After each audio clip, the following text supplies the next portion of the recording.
Hi, the way to get started is to quit talking and begin doing.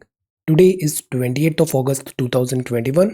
Let us have a quick discussion of all these important topics. Rapid GK yesterday questions के answers हैं. Executive power of the union is vested in the President of India.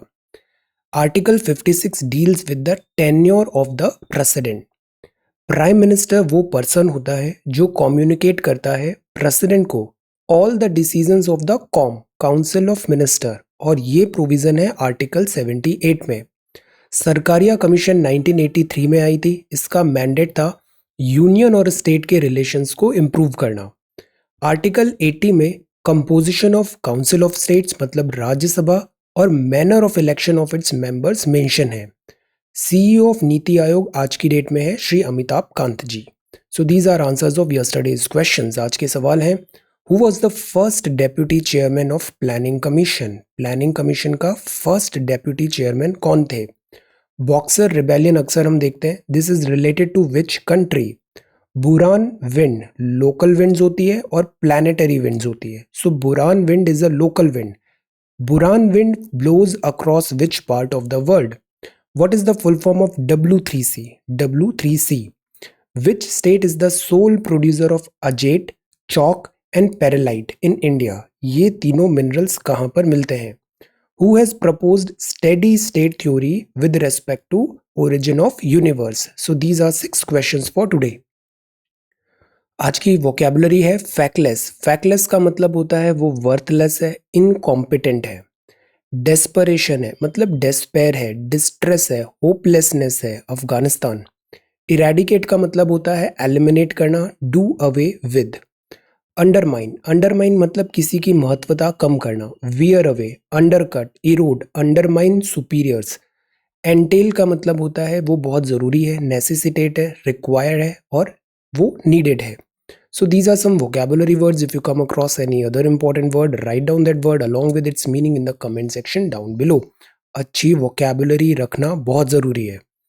Now आज के topics है centre to ease path for monetisation. आज ये जो monetization, asset monetization का जो टॉपिक है, इसमें काफ़ी अच्छे डिटेल में आर्टिकल्स आए. Will talk on this in detail. Okay, so this is asset monetisation. इससे रिलेटेड एक सवाल भी तैयार करेंगे.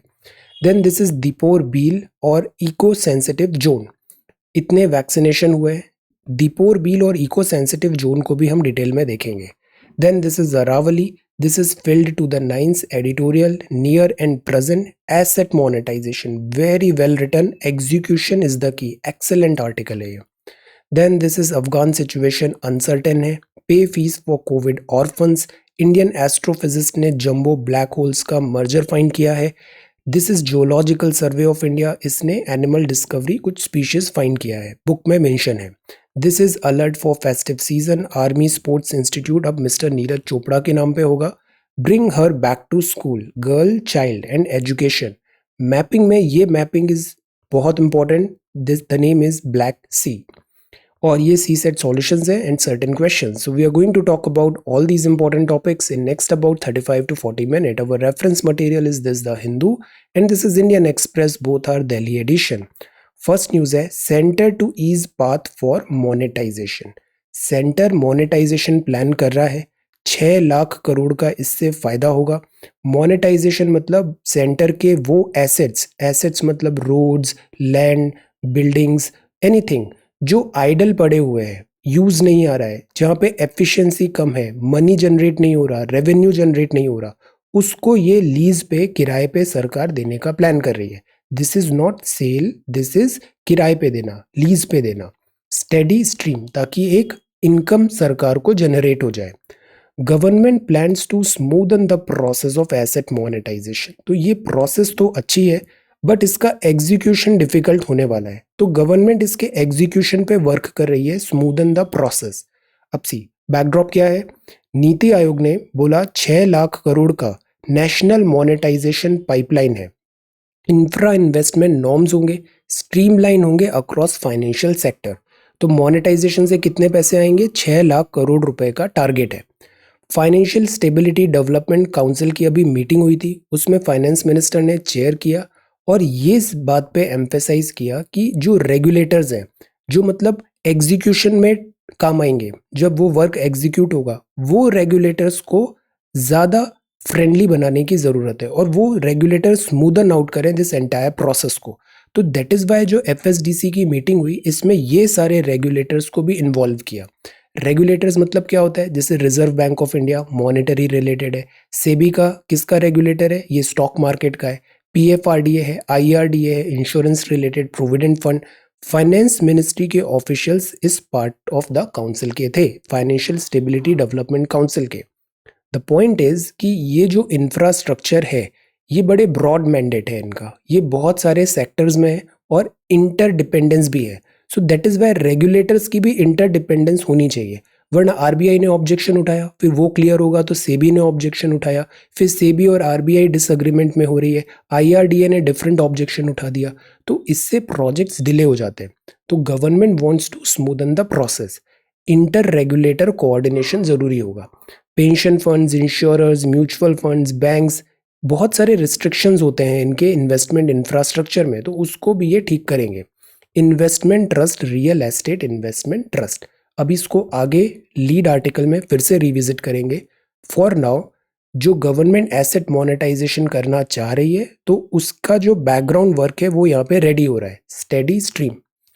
फाइनेंस मिनिस्टर ने ये चेयर किया मीट रेगुलेटर्स से to relax investment norms. Chair किया मीटिंग फाइनेंस मिनिस्टर ने एफएसडीसी का, नज किया मतलब एनकरेज किया फाइनेंशियल रेगुलेटर को कि आप रिलैक्स करो, ये जो नॉर्म्स हैं स्ट्रिक्ट मत करो बहुत ज़्यादा, इनको रिलैक्स करो, हार्मोनाइज करो इन्वेस्टमेंट नॉर्म्स फॉर इंस्ट्रूमेंट्स जैसे कि इनविट्स। इनविट्स क्या है, इंफ्रास्ट्रक्चर इन्वेस्टमेंट ट्रस्ट, ये काइंड ऑफ म्यूचुअल फंड्स हम इन्हें बोल सकते हैं, इसको भी आगे देखते हैं। तो इनके जो नॉर्म्स है ना, उसको ईजन आउट करने की बात कही है। To use monetise public assets जैसे highway, gas pipeline, railway track.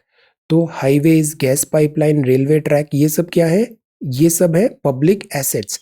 ये एसेट्स अभी प्रॉपरली यूटिलाइज नहीं हो रहे, इनमें एक अच्छा खासा रेवेन्यू जनरेट करने का कैपेसिटी है, तो सरकार एसेट का मोनेटाइजेशन कर रही है। प्राइवेट प्लेयर्स को लीज पे, किराए पे सालों साल दिया जाएगा और वो इससे रेवेन्यू जनरेट करके सरकार को रिटर्न करेंगे, और ये सेलिंग नहीं है, this is only for lease. तो फिलहाल के लिए ये बात है। Economy still not out of the woods है, कोविड-19 का पैंडेमिक बना हुआ है, steps to ease access and encourage investment अभी सरकार की प्रायोरिटी है, इन्वेस्टमेंट को बढ़ाओ।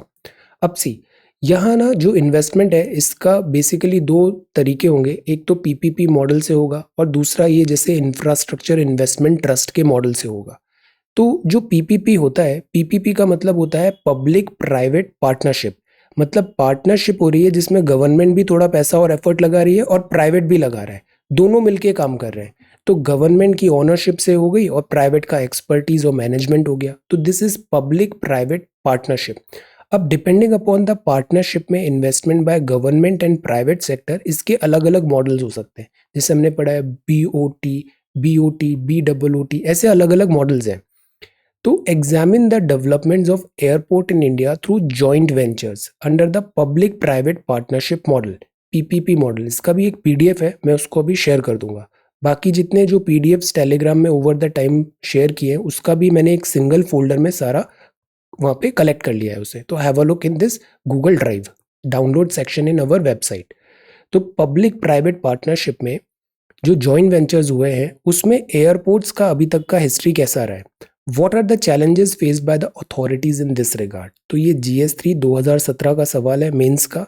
हमें public private partnership in specific to airports यहाँ पे बात करनी है। एयरपोर्ट्स जैसे कुछ एयरपोर्ट्स है हैदराबाद, मुंबई, दिल्ली, यहाँ थोड़ा थोड़ा पीपीपी हुआ था, पब्लिक प्राइवेट पार्टनरशिप पे इनको अपग्रेड किया गया, बट इसमें चैलेंजेस भी आते हैं, कई बार स्टॉल हो जाता है, कभी कोर्ट केसेस हो जाते हैं, कभी प्राइवेट सेक्टर डिफॉल्ट कर देता है, कभी जो टर्म्स एंड कंडीशंस होती है वो रॉन्ग हो जाती है या फिर पब्लिक इंटरेस्ट में नहीं होती, महंगा ज़्यादा एक्सपेंसिव हो जाता है।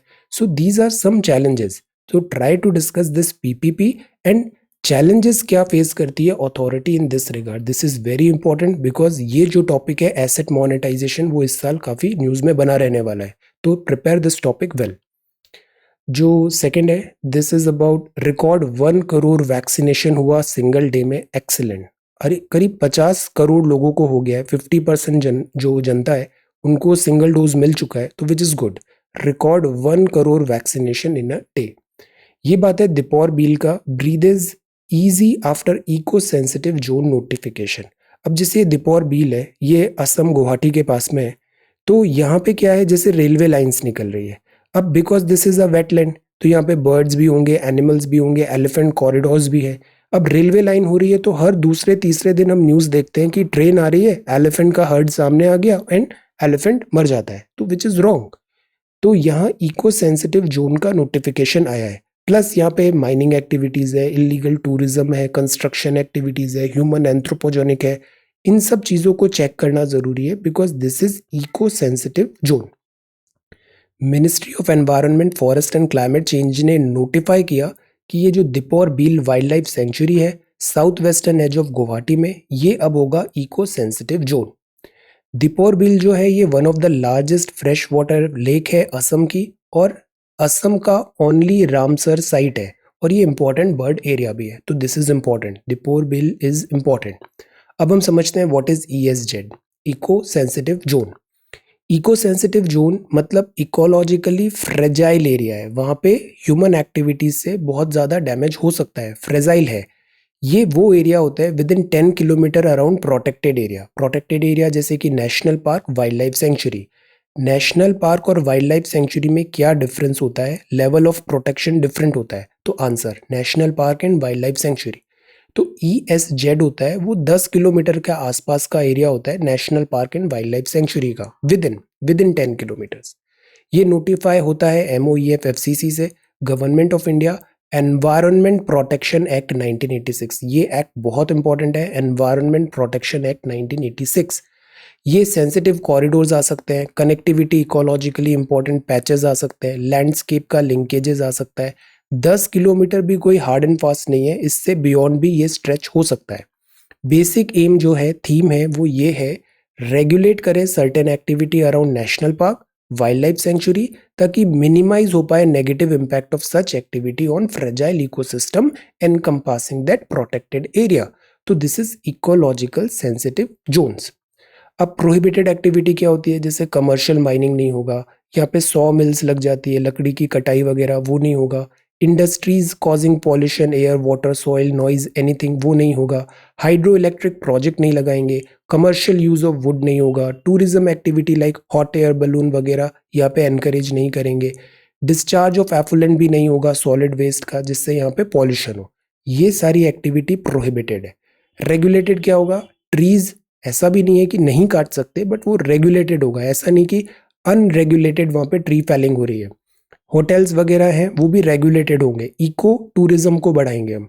Natural water, electric cables, agriculture system, heavy technology, pesticides, widening of road, ये सब चीज़ें पॉसिबल है, रोड्स भी बन सकती है, बट वो सब रेगुलेटेड होगी, अनरेगुलेटेड नहीं होगी। परमिटेड एक्टिविटी में एग्री हॉर्टिकल्चर होगा, बिकॉज ये एनवायरनमेंट फ्रेंडली है। रेन वाटर हार्वेस्टिंग अच्छी बात है, ऑर्गेनिक फार्मिंग अच्छी बात है, रिन्यूएबल एनर्जी सोर्सेज वगैरह अच्छी बात है। ऑर्गेनिक फार्मिंग में ऑर्गेनिक स्टेट किसको डिक्लेयर किया था, first organic state of India, organic farming. तो ये प्रोहिबिटेड है, ये रेगुलेटेड है, ये परमिटेड है।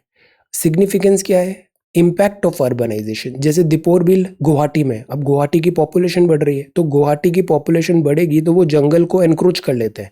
अर्बनाइजेशन के कारण जंगल खत्म होता है और इंसान बढ़ जाते हैं। डेवलपमेंट एक्टिविटीज, एरियाज एडजेसेंट जो है वहाँ पे अर्बनाइजेशन होता है और फॉरेस्ट श्रिंक हो रहा है। प्लस ये जो इको सेंसिटिव जोन होते हैं ना, ये act as a buffer, shock absorber होते हैं प्रोटेक्टेड एरिया के। नेशनल पार्क के आसपास का जोन शॉक एब्जॉर्बर है, ट्रांजिशन जोन होता है ये, तो ये नेशनल पार्क को प्रोटेक्ट करके रखता है। एंडेंजर्ड स्पीशीज भी होती है यहाँ पे, जैसे काजीरंगा नेशनल पार्क में one horn rhinoceros. Forest depletion और मैन एनिमल कॉन्फ्लिक्ट को भी ये कम करता है। तो in totality this is good कि ये एक नेशनल पार्क है, इसके 10 किलोमीटर पेरिफेरी में इको सेंसिटिव जोन हमने डिक्लेयर कर दिया। तो वहाँ ह्यूमन एक्टिविटीज कुछ प्रोहिबिट होगी, कुछ रेगुलेट होगी और कुछ परमिट होगी, but overall we are trying to protect this fragile ecosystem. अब जैसे इंडिया का ये मैप देखते हैं, जैसे ये Sultanpur national bird sanctuary area के आसपास है, यहाँ ओखला बर्ड सेंचुरी है, ये सुंदरबंस है। वेस्टर्न घाट्स तो पूरे ही प्रोटेक्टेड है। This is Karnal bird sanctuary Mumbai में है। Bandipur national tiger reserve Karnataka, ये पुलिकत बर्ड सेंचुरी है। तो ये वेस्टर्न घाट्स हुए, ये ईस्टर्न घाट्स हुए। नॉर्दर्न तमिलनाडु सदर्न आंध्रा में है वेस्टर्न घाट्स। तो ये कुछ major eco sensitive zones of India है जो फ्रेजाइल है, जहाँ लॉसेस होने के चांसेस बहुत ज़्यादा है। तो इसी पे सेकंड सवाल देखते हैं। Discuss the scope of environment conservation with the help of grass root governance. अब यहाँ पे एनवायरनमेंट कंजर्वेशन भी देखना है, किस पे फोकस करना है, ग्रास रूट गवर्नेंस। जैसे कल हमने एक दो दिन पहले देखा था, कम्युनिटी फॉरेस्ट होते हैं, सैक्रेड ग्रूव्स होते हैं। तो यहाँ जो कम्युनिटी है ना, वो खुद ही जिम्मेदारी ले लेती है इन सब forest and fauna and flora को प्रोटेक्ट करने का। तो ग्रास रूट गवर्नेंस, जैसे पेसा है, बहुत सारे ट्राइबल एरियाज है, उनके फॉरेस्ट है, माइनर फॉरेस्ट प्रोड्यूस भी है, तो वो उनको कॉन्फिडेंस में लेके कंजर्वेशन करना जरूरी है। जैसे जन धन मिशन भी एक आया था, grass root governance. Also highlight the significance of bottom up approach. Conservation के जितने भी इनिशिएटिव्स होते हैं वो सारे बॉटम अप होने चाहिए, बिकॉज इंडिया की अगेन इकोलॉजिकल डाइवर्सिटी भी है। वेस्टर्न घाट्स के चैलेंजेस अलग है, नॉर्थ ईस्ट के चैलेंजेस अलग है, हिमालय के चैलेंजेस अलग है। So we need to have this bottom up decentralized approach when it comes to conservation, environment conservation. So this is second question for today. Solve it. अब जो थर्ड है, third भी कुछ मिलता जुलता ही है अरावली से। दिल्ली ओपन कर रहा है स्कूल्स फ्रॉम September 1। तो ये तो था front page of the Hindu. अब सेकंड पेज है, देश के मेंटोर एक प्रोग्राम है जिसमें एक्टर सोनू सूद को यहाँ पे ब्रांड एम्बेसडर बनाया गया है। Citizens group object to proposed waste to energy plant. अब जैसे ये क्या है, ये लैंडफिल है, पूरे दिल्ली फरीदाबाद गुड़गांव का कचरा यहाँ पे आता है और उसको ऐसे डंप करते हैं। तो यहाँ पे लैंडफिल से कचरे के ऐसे ऐसे पहाड़ भी बन गए, जहाँ अक्सर ये लैंडफिल से स्लाइड होता है या फिर आग लग जाती है, पॉल्यूशन होता है। तो ये बहुत बड़ा कॉज है पॉल्यूशन का। तो ऐसे ही एक प्लान बनाने की बात आया था, वेस्ट टू एनर्जी, मतलब वेस्ट को जलाएंगे या डिकम्पोज करेंगे, ऐसे करके एनर्जी में कन्वर्ट करेंगे। But again that is polluting. तो सिटीजन्स बोल रहे हैं अरावली में ये आप जो बनाओगे ये काफ़ी पॉल्यूटिंग होगा। What is Aravali? Aravali is again very very important because this is old fold mountains, dilapidated condition में। ये इसकी रेंज है, गुजरात, राजस्थान, हरियाणा, दिल्ली तक आ रहा है। ये अरावली प्लेटू रेंज है। अरावली इसलिए भी इंपॉर्टेंट है बिकॉज ये यहाँ से डेजर्टिफिकेशन को स्टॉप करता है, वरना थार डेजर्ट सेंट्रल इंडिया तक आ जाए, अरावली उसको स्टॉप करके रखा है। तो Aravalli is important. Mount Abu यहाँ की हाईएस्ट पीक है। अब अरावली टोटल 692 किलोमीटर का है। राजस्थान, गुजरात, नई दिल्ली, हरियाणा में स्ट्रेच है। सदर्न एरिया ऑफ हरियाणा, यहाँ पर काफ़ी ज़्यादा इन 5 जिलों में दिस का अरावली डिसइंटीग्रेट हो रहा है, अरावली डैमेज हो रहा है। 1 लाख हेक्टेयर हरियाणा में है।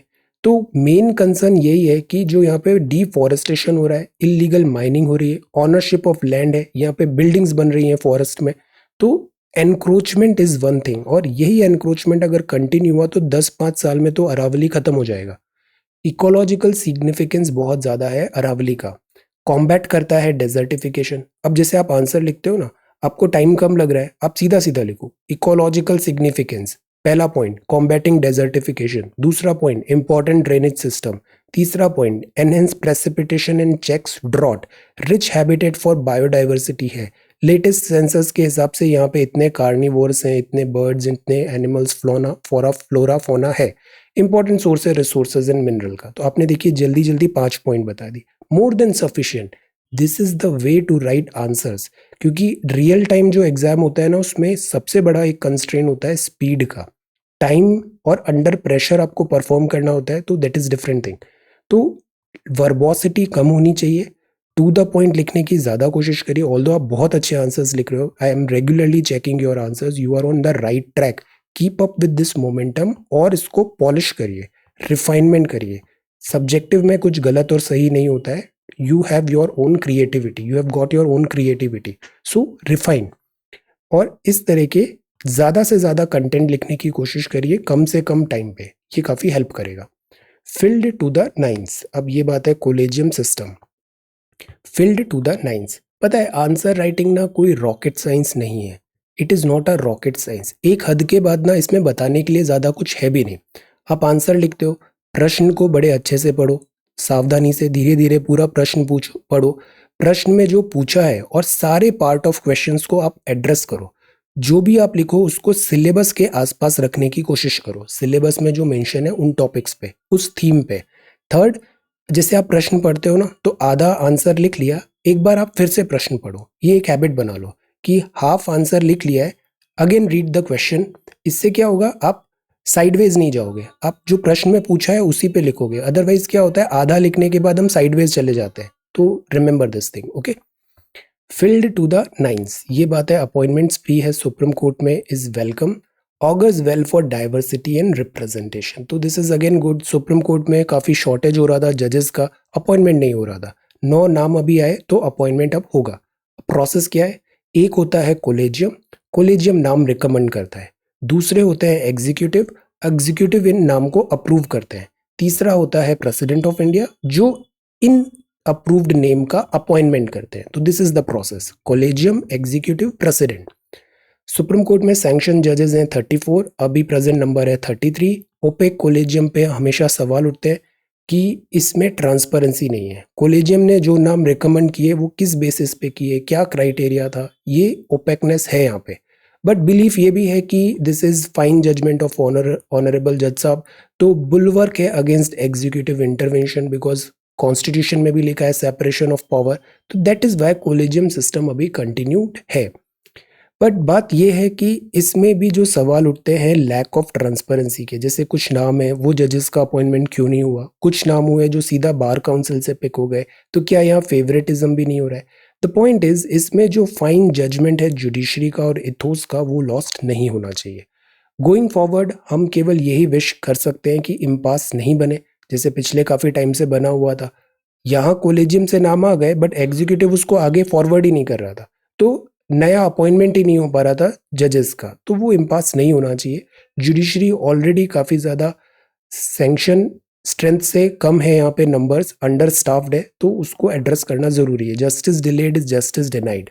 ग्रेटर कंसिडरेशन भी चाहिए सोशल और regional representation. Again all part of India, all section of society का रिप्रेजेंटेशन जुडिशरी में होना चाहिए। तो this is filled to the nines. Then second है near and present. India does not have the luxury of distance from the ticking bomb in its neighborhood. This is a very severe crisis. ये जो यहाँ पे development हो रहा है अफगानिस्तान में, near future में हमको इससे बहुत बड़ा थ्रेट होने वाला है। India does not have the luxury of distance. Hostile continental flanks यहाँ पे आएंगे और हमारे पास कोई ऑप्शन नहीं होगा बजाय लड़ने का। तो this is very scary thing. While briefing MPs, external affair minister Jaishankar साहब ने कहा गवर्नमेंट फिलहाल के लिए वही कर रही है जो हम भी कर रहे हैं, wait and watch policy, but that assumes the luxury of distance from this ticking time bomb in India's neighbourhood which new Delhi does not have. ये सब यहाँ पे तिकड़ी बनाएंगे और हमारे लिए प्रॉब्लम क्रिएट करेंगे। This is a very scary thing. Near and present. अब ये है asset monetisation, execution is the key. Governments का जो प्लान है एसेट मोनेटाइजेशन का, ये पेपर में तो बड़ा अच्छा लगता है, बट द पॉइंट इज इसका एग्जीक्यूशन प्रॉपर होगा तो ही ये सक्सेस है, otherwise it's going to be a big failure. Asset monetisation मतलब क्या है, एसेट मतलब गवर्नमेंट की प्रॉपर्टीज वगैरह, उससे आप पैसे जनरेट करो, तो that is asset monetization.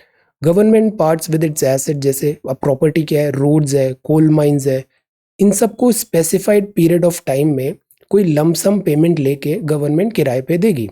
At the end of the period asset वापस रिटर्न होंगे, किराए पे लिया है तो वापस भी देना पड़ेगा, और इस बीच का जो किराया है वो सरकार का फायदा हो गया। तो प्राइवेटाइजेशन में तो सेल ऑफ गवर्नमेंट एसेट्स होता है, बट यहाँ मोनेटाइजेशन पे उसको हम किराए पे उठा रहे हैं, दैट्स ऑल। मोनेटाइजिंग एसेट्स में ऑलरेडी बिल्ड जो गवर्नमेंट के एसेट्स हैं उससे रेवेन्यू जनरेट होगा, और इस रेवेन्यू से हम और इंफ्रास्ट्रक्चर क्रिएट कर सकते हैं, which sounds really good. Asset monetisation will happen mainly in 3 sector. 3 sector में एसेट मोनेटाइजेशन प्रायोरिटी में होगा। पहला तो रोड, दूसरा रेलवे और तीसरा पावर। इन 3 सेक्टर में एसेट मोनेटाइजेशन की प्रायोरिटी है। दूसरे सेक्टर भी होंगे जैसे airport, port, telecom, stadium, power transmission, but the priority is roads, railways and power. तो इन सब 3 चीज़ों को और ये बाकी चीज़ों को भी हम किराए पे देने वाले हैं। अब किराए पे देने वाले हैं तो किराए की टर्म्स एंड कंडीशंस बड़ी क्लियर होनी चाहिए। और जो उससे रेवेन्यू जनरेट होगा उसका भी प्रॉपर कैलकुलेशन होना चाहिए। बिकॉज ये किराया ऐसा नहीं कि साल भर 2 साल, ये होगा 20 साल, 30 साल, 40 साल। तो इस साल में इकोनॉमी की क्या कंडीशन होगी, रेवेन्यू जितना जनरेट होगा, ऐसा तो नहीं कि उससे ज़्यादा हम नुकसान कर बैठे। ये कैलकुलेशन करना बहुत ज़रूरी है। फोकस अभी अंडर यूटिलाइज्ड एसेट्स पे रखना चाहिए। अंडर यूटिलाइज मतलब जहां हमें नुकसान हो रहा है, जिन एसेट्स से हम प्रॉपर पैसे जनरेट नहीं कर पा रहे, उसको पहले आप मोनेटाइज करो। बाकी जो एसेट्स हैं जिससे ऑलरेडी काफी फायदा आ रहा है, उसको आप अगर मोनेटाइज करोगे तो इतना कुछ डिफरेंस क्रिएट होगा नहीं, उल्टा नुकसान भी हो सकता है। मोनेटाइजेशन पीपीपी के थ्रू करें या इन्वेस्टमेंट ट्रस्ट के करें, ये भी एक सवाल है। पीपीपी में कम फायदा है, इन्वेस्टमेंट ट्रस्ट में ज्यादा फायदा है।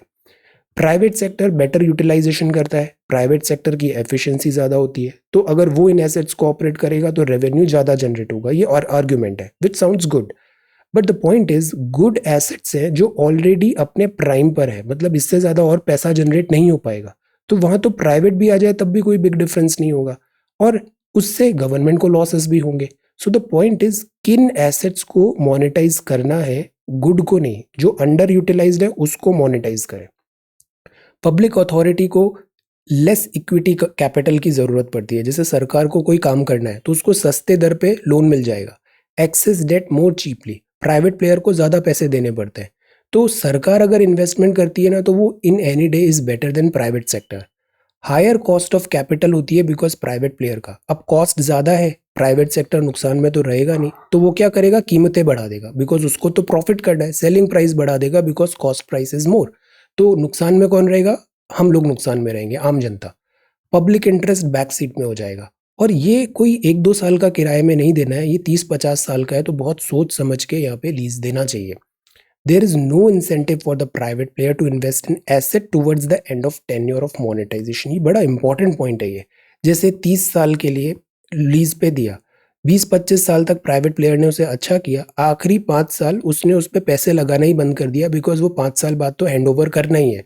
तो towards the end of tenure वो जो एसेट है वो डिटीरियोरेट हो जाएगा और उसकी वैल्यू खत्म हो जाएगी। तो this is also one challenge. Then does anybody know what would be the growth rate of the economy over such a period. 30-50 साल एक बहुत बड़ा टाइम है। अभी तो हम 5 साल भी प्रिडिक्ट नहीं कर पा रहे हैं, कोविड में तो 1 साल प्रिडिक्ट नहीं कर पा रहे हैं, इतना लंबा हम कैसे प्रिडिक्ट करें। देन पीपीपी के बजाय इंफ्रास्ट्रक्चर इन्वेस्टमेंट ट्रस्ट जो है, इससे अगर मोनेटाइज करें, एसेट्स को ट्रांसफर करें तो ज़्यादा बेटर है। इनविट क्या होता है, इनविट बेसिकली रूट होता है मोनेटाइजेशन का, जिसमें पब्लिक अथॉरिटी का राइट बना रहेगा, किराए पे नहीं दे रहे हैं अपन। अथॉरिटी जो है वो पब्लिक अथॉरिटी की, मतलब सरकार की अथॉरिटी बनी रहेगी। सिग्निफिकेंट पोर्शन जो कैश फ्लो है, इनकम आ रही है ऑपरेट करने पर एसेट से, वो सरकार के पास ही रहेगी। तो जो इशू है कि कॉमन इंटरेस्ट बैक सीट पे हो जाएंगे, वो यहाँ नहीं आएगा। Issues that arise with transfer of asset to private party, incorrect valuation या इंक्रीज प्राइस जो बाद में हो जाए जिससे कंज्यूमर डिफीट हो, वो इनविट में प्रॉब्लम नहीं आएगी। इनविट बेसिकली एक फंड लाइक व्हीकल होता है, जैसे कि म्यूचुअल फंड्स हो गए। Investors can subscribe to unit that give dividend. Sponsor of the trust जो होता है वो एक मिनिमम अपना खर्चा निकाल लेगा, उसके बाद जो बचा है वो सब प्रॉफिट रेवेन्यू में चला जाता है। ट्रस्टीशिप का कॉन्सेप्ट ही ऐसा है कि ट्रस्टीशिप मतलब you are owner of, you are responsible accountable of this public assets. तो आप उसमें ऑपरेटिंग कॉस्ट निकालते हो, बाकी वापस give back to public. This is the way. तो asset monetisation is fine executed properly, and that is always a big if. तो यहाँ पे एक बहुत बड़ा इफ लगा हुआ है, ये इफ अगर सही से बैठता है तभी एसेट मोनेटाइजेशन ठीक है, वरना यहाँ बहुत संकट है। पाथवेज क्या हो सकते हैं, ये बड़ा अच्छा पैराग्राफ दिया है। पहला वे फॉरवर्ड क्या है, पहला वे फॉरवर्ड है public authority has inherent advantages on the funding side. Government को फंड इजीली मिल जाते हैं, प्राइवेट को नहीं मिलते, तो गवर्नमेंट फंड लेके खर्चा करे तो बेटर है। Economy is best served when public authority develop infrastructure and monetise this. तो डेवलपिंग इंफ्रास्ट्रक्चर में सरकार की जिम्मेदारी ही सबसे ऊपर होनी चाहिए। Second, monetisation through InvIT is likely to prove less of a problem. तो प्रेफर हमें इनविट को करना चाहिए than the PPP route. Third, we are better off monetising underutilised assets than assets that are well utilised. तो जो under utilised है, जहाँ नुकसान हो रहा है, ज़्यादा पैसे नहीं आ रहे, उसको पहले मोनेटाइज करो, बजाय उन एसेट्स को जहाँ पे ऑलरेडी काफ़ी पैसे आ रहे हैं। फोर्थ, प्रॉपर एग्जीक्यूशन बहुत ज़रूरी है, इंडिपेंडेंट मॉनिटरिंग हो ताकि यहाँ पे स्कैम्स फ्रॉड्स वगैरह नहीं हो। गवर्नमेंट एक एसेट मोनेटाइजेशन मॉनिटरिंग अथॉरिटी भी बना सकती है जिसमें प्रोफेशनल्स रहे जो इस पूरे को मॉनिटर करे, हर एंगल को यहाँ पे देखे, इसका वैल्यूएशन, प्राइस कितना चार्ज हो रहा है कंज्यूमर से, मोनेटाइजेशन अंडर यूटिलाइज तो नहीं है, वेल यूटिलाइज हो रहा है या नहीं है, एक्सपीरियंस क्या है, ट्रैक रिकॉर्ड क्या है। The whole idea is execution बहुत अच्छा करना ज़रूरी है। जैसे एयरपोर्ट को प्राइवेटाइज कर दिया, अब एयरपोर्ट में एंट्री फी के नाम पे ये 500-500 रुपए लेने लग गए, तो नुकसान किसका हुआ? कस्टमर्स का नुकसान हुआ। ये एसेट्स में ऐसा नहीं होना चाहिए कि रोड्स में फिर प्राइवेटाइजेशन हो गया, फिर ये टोल नाका के नाम पे काफ़ी पैसे हमसे चार्ज करने लग जाए तो हमारा नुकसान होगा। This consumer interest, public interest should also be not, back seat नहीं लेना चाहिए। ओके, तो ये काफ़ी अच्छा आर्टिकल है, इसको एक बार आप फिर से पढ़ना, एसेट मोनेटाइजेशन, और इसके कुछ पॉइंट्स आप जो पहला सवाल तैयार करना था ना एयरपोर्ट में, उसमें भी आप यूज कर सकते हो। जैसे ये जो पाथवे है, दिस इज रियली गुड।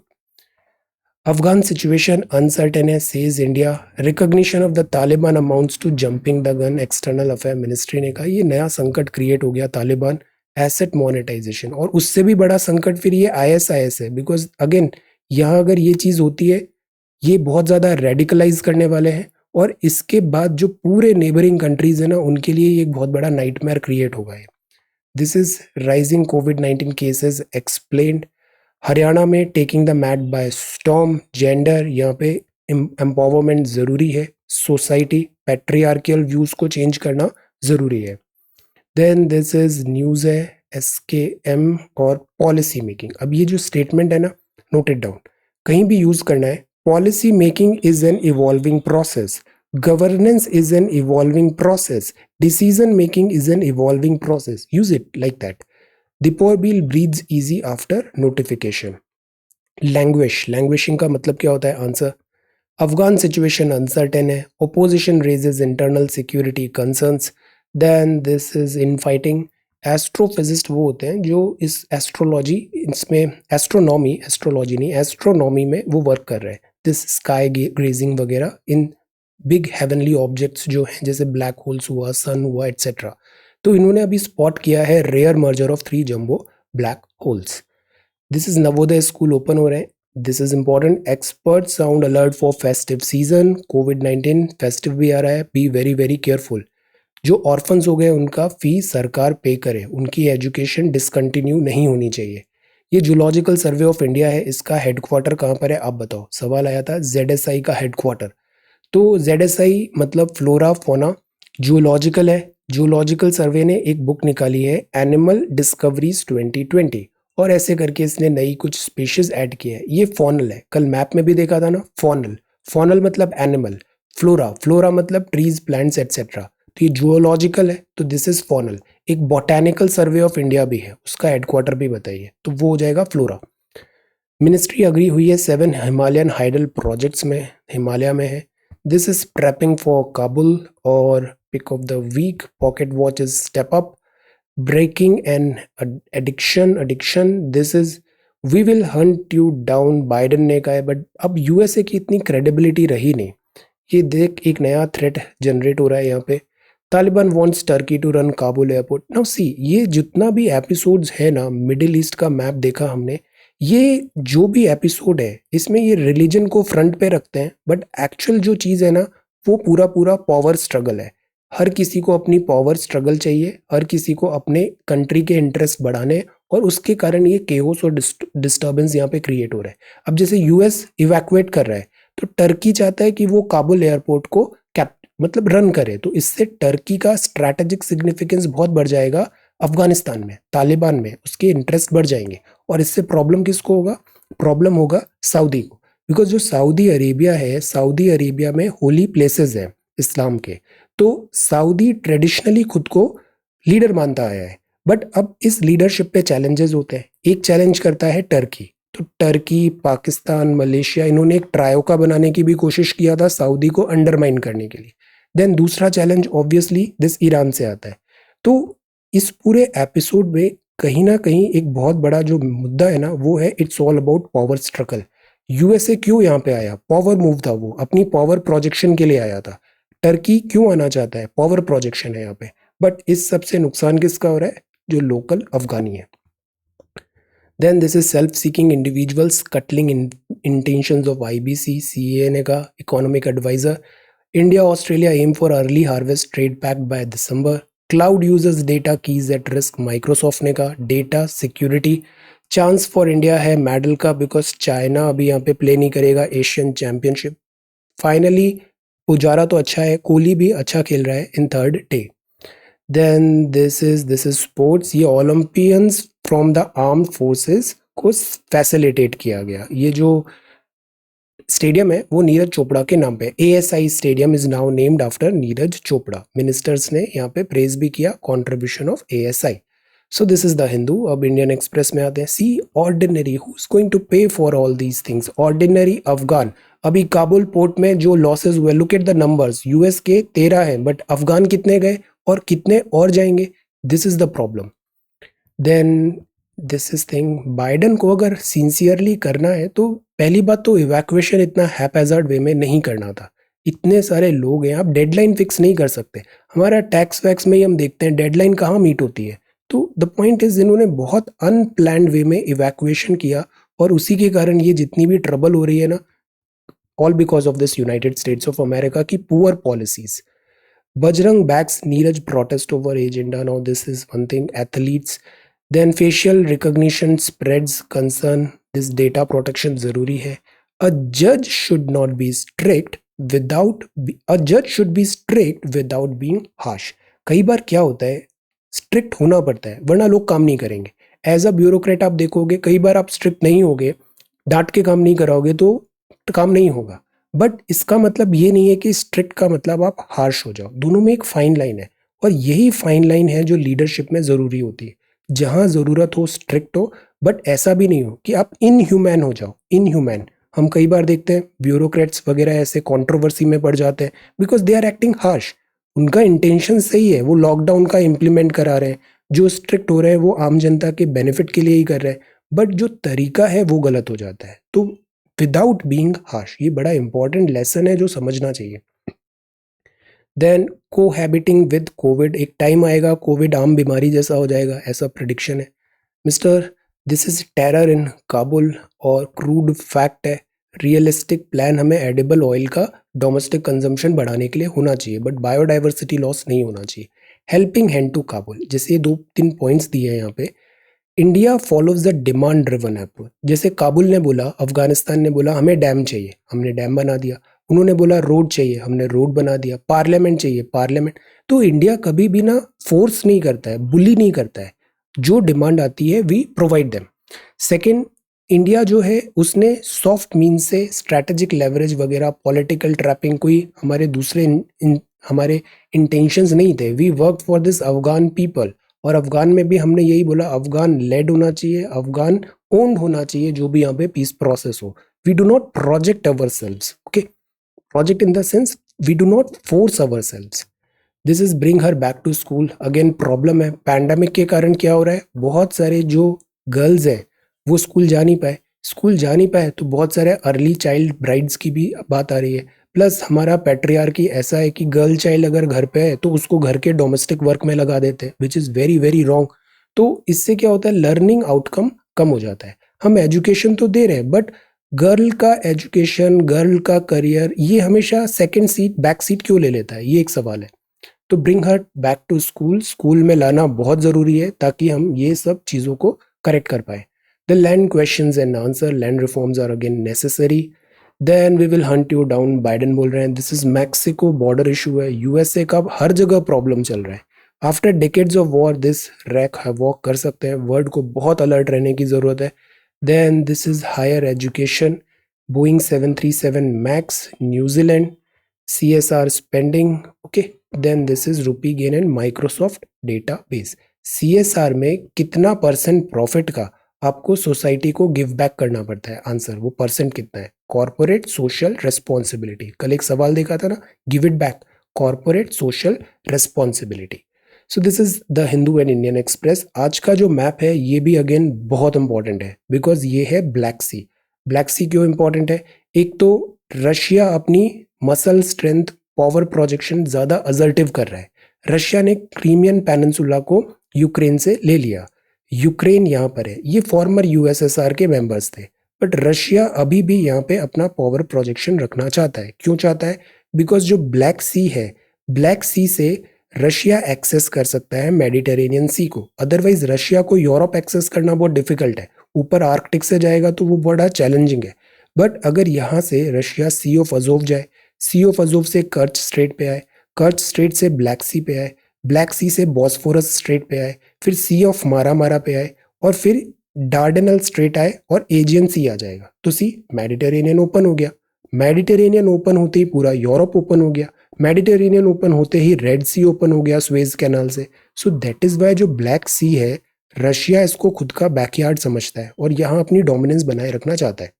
तो Black Sea is a body of water, marginal sea है Atlantic Ocean between eastern Europe and Caucasus and western Asia में। रिवर्स कौन सी है? देखिए ज्यादातर डी वाली है, Danube, Dnieper, this is Southern Bug, Dniester, Don, this is Rioni. तो ये सारी रिवर्स अपना वाटर डिस्चार्ज कर रही है ब्लैक सी में। ये ब्लैक सी है, इसका इतना एरिया है, यूरोप में है, इधर कुछ आइलैंड्स भी हैं। बेसिन कंट्रीज कौन है, इस पे सवाल आते हैं। Bulgaria, Romania, Ukraine, Russia, Georgia और टर्की। ये मैप में देखिए, यहाँ यूक्रेन है। जब भी बेसिन कंट्रीज हमें याद रखनी है ना, या तो क्लॉकवाइज चलो या एंटी क्लॉकवाइज चलो, रैंडम नहीं चलना है। तो जैसे यहाँ से देखें तो यूक्रेन है ऊपर, फिर रशिया है, फिर जॉर्जिया है, फिर टर्की है, फिर बुल्गारिया है, फिर रोमानिया है। Okay, so these are basin countries. सवाल आया था कि टर्की के ऊपर कौन सा सी है, तो टर्की के ऊपर ब्लैक सी है। ओके, तो this is mapping of Black Sea. ये सारे नाम याद होने चाहिए, बेसिन कंट्रीज, कौन सी स्ट्रेट्स हैं, कौन से सी हैं। जैसे ये सी ऑफ अजोव है, ये ब्लैक सी, फिर सी ऑफ मारा मारा, फिर एजियन सी, फिर ये मेडिटेरेनियन सी आ गया। तो this is black sea. Geopolitics के लिए ब्लैक सी और साउथ चाइना सी, ये दोनों सीज बहुत इंपॉर्टेंट है, Black Sea and South China Sea. ये भी बड़ा आसान है। पहले केस में लेफ्ट से 7th है कुमार और राइट से 9th है पवन। दूसरे केस में ये दोनों पोजीशन चेंज कर लेते हैं, तो लेफ्ट से 11th हो गया कुमार, बट पवन की पोजीशन पे आ गया, और पवन तो 9th था फ्रॉम राइट, तो कुमार अब नए केस में 9th हो गया राइट से। टोटल को ऐड कर लो, एक बार ये एक बार ये, कुमार 2 बार काउंट हुआ तो -1, 19 इज द आंसर। पेयर देखो 8 आ गया, फिर डिक्रीजिंग ऑर्डर, तो नेक्स्ट कौन सा होगा? 6 decreasing order. Class of boys में अगेन टोटल करना है, 1 boys 19 in order from both the and, तो यहाँ से 19 हुआ, यहाँ से 19 हुआ, तो टोटल स्टूडेंट कितने हुए? 19, 19, और ये 2 बार काउंट हुआ, -1, 37।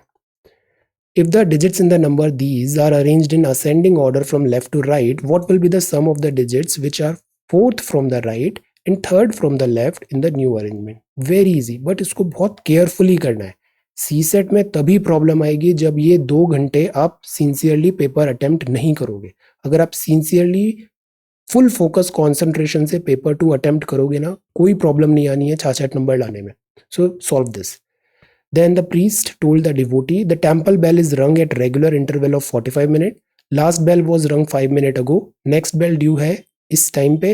At what time did the priest give the information to the devotee? इसमें LCM वगैरह निकाल के try to find. Think.